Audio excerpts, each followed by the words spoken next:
পুকুরখানে তারপরে গেল জিবরাইল জমজম কূপের ধারে জমজম কূপে পানি নাই দেখে লক্ষ্য করে জমজম কূপের নিচ দিয়া রাস্তা দেখা যায়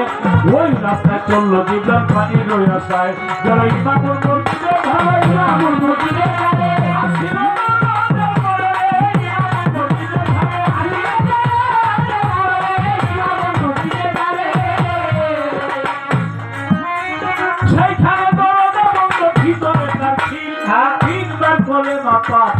জিবরাইল দরজা খুলে গেল ভিতরে ঘরের ভিতর যাইয়া জিবরাইল দেখতে পায় নজরে কোন মশারি তলে কান্দ গায়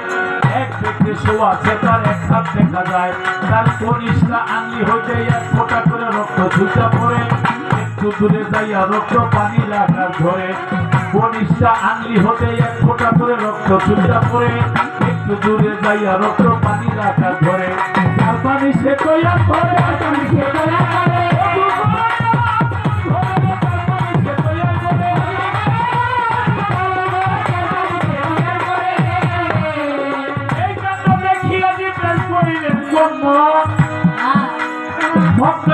নবীর কাছে দিলেন দর্শন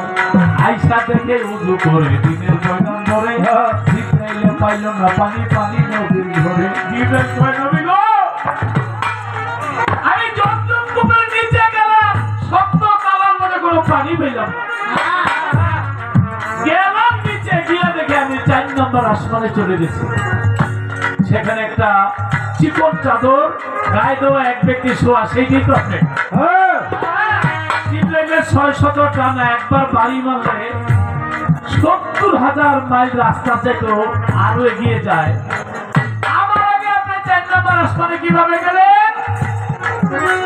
আবার সেখান থেকে মক্কা নগর আইসা আমি দুনিয়া ভরে পানি পাইলাম না আর আপনি পানি দিয়ে ওযু করতেছেন এর অর্থ তো বুঝলাম আমার নবী বলে জিবরাইল তুমি কি জানো না আল্লাহ নবীর সমস্ত মাত্রতা বলো হো আমার থেকে যদি পানি সৃষ্টি হয় আমার কি আর বাহিরের পানি দিয়ে ওযু করতে হয় পানি ছাড়া পানি আছে পানি আছে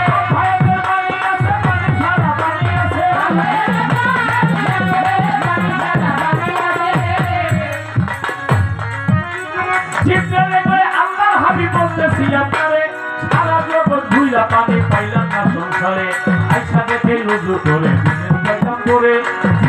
পাইল না পানি পানি নদীর ঘরে এই কাণ্ড দেখে জিবরাইল বুঝে